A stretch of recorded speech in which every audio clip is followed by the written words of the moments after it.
6h22 sur RMC. Décidément, ça s'envenime à Nice, 11 jours après l'attentat sur la promenade des Anglais, avec désormais deux versions clairement contradictoires qui s'affrontent sur le fameux dispositif de sécurité. Barthélémy Mollo, on va voir ça avec vous.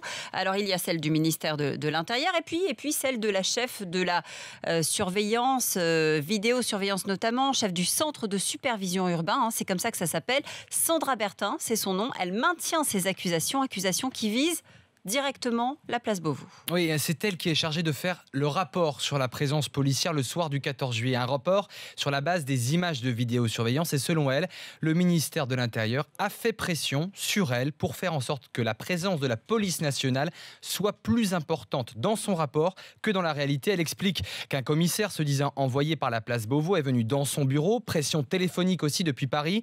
J'ai été harcelé pendant 1 heure. On m'a ordonné de taper des positions spécifiques de la police nationale que je n'ai pas vues à l'écran. En principe, selon le Canard enchaîné, 64 policiers nationaux étaient prévus ce soir-là à Nice. Et ses représentants du ministère lui demandent d'envoyer un document modifiable. Elle s'y oppose, mais finit par accepter. Les pressions pour modifier son document continuent. On lui demande de rajouter sur certains endroits des positions de la police nationale. Elle finit par céder en prenant à témoin les autres personnes présentes dans son bureau. Et quelle est la position justement de Bernard Cazeneuve? Je crois qu'il a répliqué hier soir. Oui, et le ministre de l'Intérieur a été très clair. La responsable de la vidéosurveillance ment. Personne de son ministère n'a fait pression, a expliqué Bernard Cazeneuve sur le plateau de France 2 hier soir. Avant d'ajouter, j'ai la nausée de voir ce qu'il se passe et un profond dégoût. Bernard Cazeneuve se défend et il envisage de porter plainte contre elle pour diffamation.